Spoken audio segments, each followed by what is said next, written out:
Hello and welcome to the Dad Whisperer. I'm your host, Dr. Michelle Watson. And because my passion, as you well know by now, is to help dads become heroes, it's my joy to have you here again with me today as each week I seek to bring you relevant topics that support that goal, especially when it comes to the dad-daughter relationship. Well, before we begin this conversation, you and me, let's review the template that works every week as a grid to guide how I tell you about different topics, which is on your mark, get set, go. So picture yourself as fathers standing side by side, ready to run your fathering race this week. And I'm your coach standing here giving you pointers and letting you know kind of the inside scoop about how your daughter is wired. And then I say, on your mark, which is the topic every week, get set, filling that in with stories and stats, and then ending with a go step every week so that you can put your heart of love for your daughter into action. Well, on your mark, the topic this week is how to help your daughter find her voice. Now, for Get Set, I'm going to start this week by defining what having a voice means. Maybe some of you are like, okay, that sounds really good. Do you just mean that my daughter's barking at me and getting louder? No. Let me define the term. So having a voice, at least in my view, means being connected to your own needs, your own wants, opinions, and preferences, and then confidently asserting your truth. So that's your voice being used to communicate with someone else. Now, I want to add that the healthier and more whole you are, the more that confidence that I just talked about, confidently asserting your truth, will be wrapped in grace and humility. But I know it's a learning curve, isn't it, for all of us? And today we're going to talk more about that reality. So I want to also begin by sharing a couple personal stories about me that tie to this topic of finding and using my voice as a woman and as a daughter. So first, I happen to be someone who didn't used to have a voice. Now, I know you might think, no, that's shocking. No, for real. Ask people that knew me in my 20s, my 30s. And some of that is why it is so amazing and miraculous that I am on the radio, where you hear what? My voice. This is nothing short of God's miraculous healing power in my life and sense of humor wrapped all in one, I'm telling you. Because I want to tell you just for a moment what it looked like for me not to have a voice. It goes back to even my teens and my 20s, where I was very insecure and very unsure of myself, at least on the inside, where no one knew about my struggles. I'd hold back my opinions because I didn't want to be wrong or less than perfect or teased. I mean, in fact, I didn't often have enough confidence to even stand up or stand out or stand strong or stand alone. And I've shared with you before that I have an extensive abuse history. And that translated into having deep fears and insecurities that held me hostage until my 30s. And even though I loved Jesus with my whole heart, was a pastor's daughter, and even graduated from Bible college, I wasn't free to live out of my God identity because my abuse realities had a stranglehold on me. For real, that's my story. And the second thing that I want to tell you about having a voice and why it's important in my life is that this is my 20th year as a counselor. I cannot believe it's been that long. And as you can imagine, a lot of people walk up to me and say, how can you stand to listen to people's problems all day? And every time I look at them and say, that isn't what I do. I have a front row seat to seeing God show up for people. How awesome is that? So speaking of my role as a counselor, you could ask any of my former or current clients from the past 2 decades, male and female, teenagers and adults, what's one thing that Dr. Michelle said to you repeatedly? Do you know what every one of them would say? She taught me about choice and voice. I give them many opportunities to use that. Do you want the blanket today? Do you not? Do you want water, soda, or Perrier? Like, I'm giving them options all through our conversations. Do you know why I do that? I tell them that when we have trauma in our histories, which could be abuse or neglect or betrayal, emotional injury, spiritual injury, and on it goes, there's 2 things that get taken away. What do you think they are? Choice and voice. And for healing to happen, both of those things need to be returned and restored. And then I often direct them to Jesus' example, while noticing how often he would ask people a question in order to hear a response. He would say things like, "What do you want me to do for you? Do you believe I'm able to do this?" Or I love this one, "Why are you terrified? Why are you afraid?" Or even after the resurrection, "What are you looking for?" See, he wanted to have a conversation where he could hear where the person he was talking to was at. Jesus teaches us how to effectively navigate relationships, and he asked a lot of questions so that people could make a choice and use their voice. So I'm thinking that if Jesus himself used this form of interacting so as to connect with people by asking questions, followed with what? Listening to what each person had to say, which means that their voice mattered to him, right? Then it must be a really good model for fathers who want to raise vibrant, healthy, empowered, secure, solid, confident daughters. So the question that I pose to you today as a dad is this: have you helped your daughter find her own unique voice? And if not, how do you help her find it now?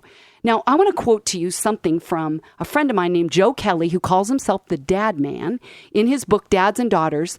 Here's what he has to say about the importance of a dad tuning into his daughter's voice. Listen to his words. "Girls tend to be a riddle to their fathers. Like any mystery, the relationship with our daughter can be frightening, exciting, entertaining, baffling, enlightening, or leave us completely in the dark. Sometimes all at once. Do I hear an amen?" I know you're all going, "Yep, welcome to my world." Joe goes on to say, "If we want to unravel this mystery, we have to pay attention and listen, even in the most ordinary moments. Why?" Okay, this is my favorite line in what he says. I wish I could underscore this and bold this and highlight it right now. He says, "Because a girl's voice may be the most valuable and most threatened resource she has." Did you hear that? Because a girl's voice may be the most valuable and most threatened resource she has. He goes on to say her voice is the conduit for her heart, her brains, and her spirit. When she speaks bold and clearly, literally and metaphorically, she is much safer and surer. There, S-U-R-E-R, surer. So dads, I resonate, and I imagine you do too, with what Joe says. So dads, I cannot underscore enough how intensely vital it is that you help nurture these qualities in your daughter. Because most dads I've talked with tell me they want their daughters to grow up to be what? Confident, empowered, and emotionally healthy. They want them to be women who grow up to be strong in their morals and convictions and beliefs. But sometimes these are the same dads who also want their daughters to obey without question, compliantly follow all their rules, stop any and all intense emotion, and not use their voices to insert themselves or ever have a differing opinion. Okay, I might have ruffled some feathers with that one, but hang in there, dads. Let's keep the conversation going here. Because if you really want to assist your daughter in her voice-finding venture, here's something to keep in the forefront of your mind.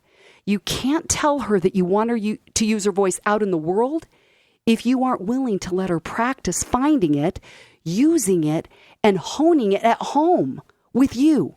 Okay, I'm going to say that again. Dads, if you want your daughter to be empowered in her voice-finding venture, you can't tell her that you want her to use her voice out in the world if you aren't willing to let her practice finding it, using it, and honing it at home with you.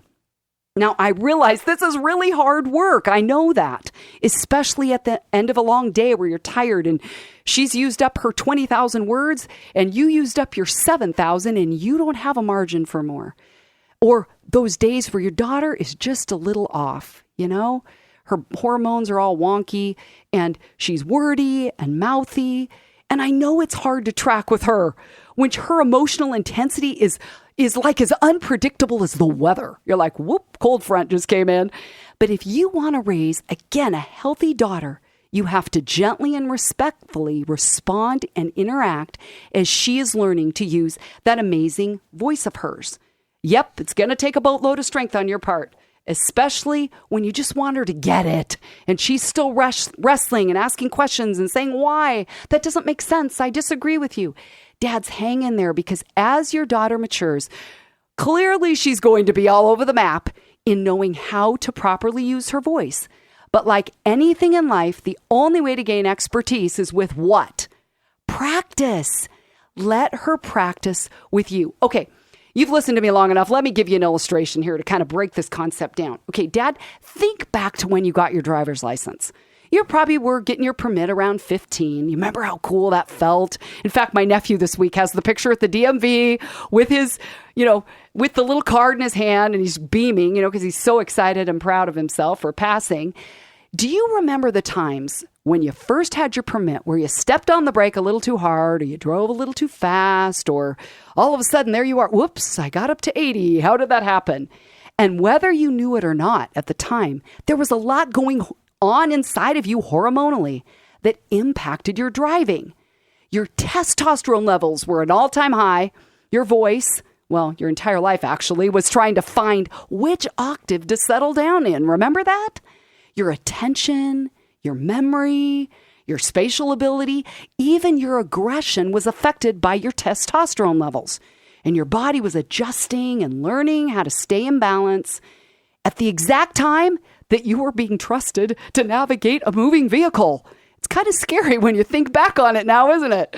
Okay, all of it, though, was part of the learning curve. You started learning to drive by practice and experience, by sometimes doing something too much and sometimes not enough. It's the same thing when it comes to your daughter finding and using her voice. As she hits puberty, which, as we know, for many girls, that's starting earlier and earlier, often around even before the age of 12 for a lot of girls, even maybe down to 10, she will use her voice too much at times and not enough at others. She'll inadvertently run into a wall sometimes and even crash and burn. But Dad, every time she does that, I want you to now be thinking, okay, when I got my permit, when I got my license, I didn't automatically know how to drive. I had to learn, sometimes the hard way. Then out of that, remembering your experience, you will better track with your daughter. Because just like, again, when you were a new driver and needed support, as you navigated life behind the wheel, your daughter needs your support as she's developing into a young woman learning as she goes. And let grace be your guide. Because your daughter desperately needs your kind encouragement instead of your high expectations that she just know how to use her voice. Like, you should just know this. No, we don't. Nor did you. Okay, remember back.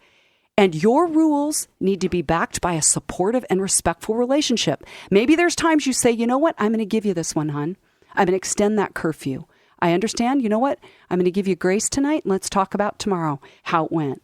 What do you wish was different? What did you learn? No criticism or harsh critique so that she can find her way on her path to growing up. Now, as your daughter matures, you already know this, but her concept of using her voice is going to be inconsistent and messy. Again, do I hear an amen? Any dad that has a daughter over the age of 12 knows very well, probably better than me, since I've been a long time from that age, what that's like. So the learning curve for your daughter as she finds her voice and uses her voice is going to be what? 3 steps forward and 2 back. Make sure to give your daughter grace as she hones her voice finding and voice using skills. Well, now I want to give you some stories. I told you I always like to give you stories and stats. So I've collected some stories from girls who are between the ages of 13 and 30 when I ask them this question: what is something your dad doesn't understand or doesn't know about you? And what would it be like if he knew? Now, as I share these responses, I want to invite you dads to listen to the heart cries of these girls, where they want to be heard and known and embraced by their dads.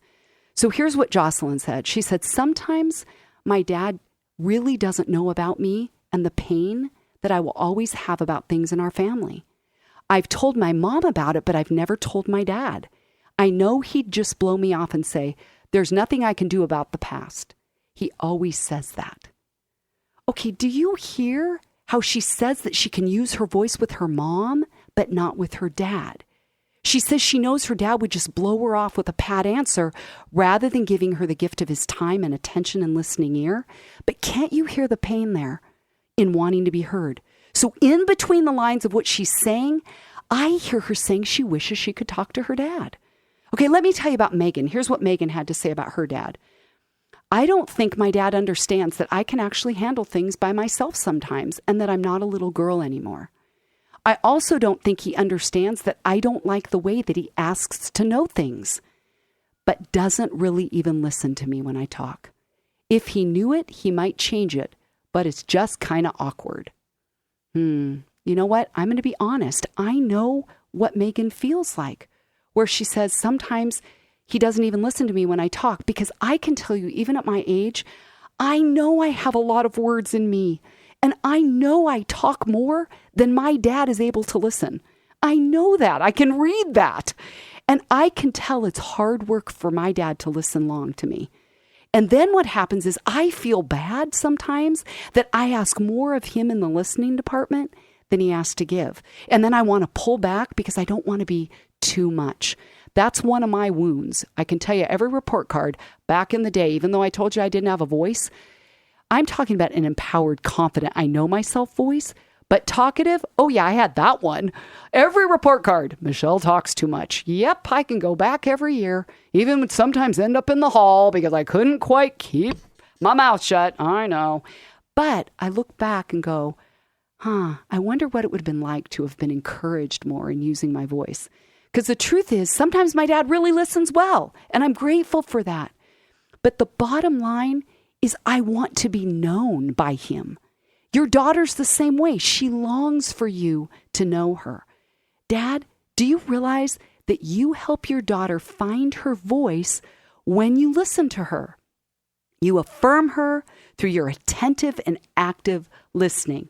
Now, if you've been listening to any of my programs for very long, you know that I have another one called How You Can Become an Active Listener. So if you missed that one, go back, listen on iTunes or go to my website at drmichellewatson.com. Okay, got a couple more stories for you. So in preparation for today and this topic, I asked another young woman, she's 23 years old, and I asked Annie to share her story about what her dad has done in supporting her to find a voice. And here's what she said. She just lit up and said, I can't think of a specific moment where things changed for me and my dad for the better, but it was a few years ago. I think it was right at the end of high school. We used to do Bible studies together. We'd go out for meals. We'd talk about life. And we had a regular routine and rhythm. And I found out, you're going to love this, dads. Listen to this. She said, the more my dad pursued my heart, the more I came to life and felt like I was alive. A 10 out of 10. She said, it was like I just wanted to share my heart with everyone. And I was like, oh my goodness, I love that. Which then prompted me to ask her, are you still a 10 out of 10 in feeling alive as a woman with her voice? She honestly surprised me because she said, no, I'm only a 7 out of 10 now. It all changed when I went overseas 3 years ago and we lost our momentum of connecting regularly. I was like, oh my goodness, I wasn't expecting that. And then she added, how can my dad not know? I've told him again and again that I want time with him. And then she got quieter and she goes, maybe I just need to tell him again. And I said, hon, you've got to tell him again that you want more time with him, because this is where I'm a decoder. Remember, I'm a dad whisperer. I'm wanting to decode your girls to you as dads and dads to daughters. So I said to her, tell your dad now at the age you are now that you want regular time of connection with him. You're both living in the same town. You're both here now. And I told her, your dad probably doesn't think you're wanting or maybe even needing time with you at this stage of your life, you know? And if you don't tell him, he may not know. So dad, there is a heart longing in your daughter to be special to you. And this is a need. It's not a want. That's a need, not a want. Now, I realize I'm sharing some sad stories here today, and I trust that they'll touch your heart at that emotional place where you'll be moved to action because something will tug on your heartstrings as a result of hearing these stories. So the last story I want to share is from a woman who's older than my typical age range of focus. And this is Margie's story, who just this week at 60 years old told me with tears pouring down her cheeks about the time when she was 16 years old and she came home from camp, and she was so excited to tell her parents about being baptized in the ocean at the Oregon coast during camp. And she came in and mom and dad were there in the living room. And she said, my dad stayed glued to watching sports on television. He didn't turn the volume down. He didn't look at me. He didn't turn his head. And she said, not only that, as I sat there on the living room floor trying to pace with him, but wanting him to know me, she said, my mom actually kind of shushed me and said I needed to whisper so that I didn't bother my dad while he was watching the game. Oh my goodness, does your heart break like mine did? And Margie said, I want you to tell my story. I want dads to hear this so they can do it differently than what my dad did with me. And I can tell you she has done a whole bunch of forgiveness work with her dad. She's experienced healing for that memory as God as a father came in and basically said to her, I want to hear your story. I love that that was about you and me. But what if Margie's dad would have shut off the television and turned it down just for 5 minutes? Would he have missed much of the game? No. But he would have made a forever impact in his daughter's life. So dads, hearing her story, I want to ask you a question. Have you ever made sports a priority over that of listening to your daughter? I'm guessing if you're like most men, you'll say, yes, guilty as charged. But I understand that real life means you're not always going to shut the game off. But dad, ask yourself, is there a pattern of disregarding the things that are important to her while making what I'm invested in more of a priority? So I know I'm not telling you anything you don't already know, but your daughter will remember the times you listened to her as she used her voice. Will you actually remember that game in years to come? No. Will you remember, or will she remember that you listened? Yes. So if you want your daughter to find her voice, listen to me, dads, expect to be inconvenienced. Say that with me right now. Expect to be inconvenienced, because remember that 10 minutes of your undivided time is better than 60 minutes of your divided time. Did you catch that? 10 minutes, 5 minutes, turn off the game, turn towards your daughter, give her eye contact, nod your head, and now, if you really want to take it over the top, ask her questions so she draws it out even more. I know. I'm asking for the premier team, the Olympian dads out there to go, okay, I'm going to keep the conversation going, even though right now I want to turn the game back on. But remember, you can watch it later. You can watch highlights on the news. Your daughter will never forget that moment where you turn to her. I want to close with one more story. This is about my friend Emily. She's a wife. She's a mother of 2 boys and a daughter. And while choosing to parent differently than she was raised, she tells the pain that she felt growing up because she felt her dad, who was a pastor, who was always doing, quote, God's work, that he was always too busy for her. She remembers sheepishly knocking on his door of his office. She was about 7 years old, and she was so afraid that she would be a bother to him. She said usually his responses confirmed her worst fears. And not only that, but she talks about like carrying those fears like an invisible knapsack on her back.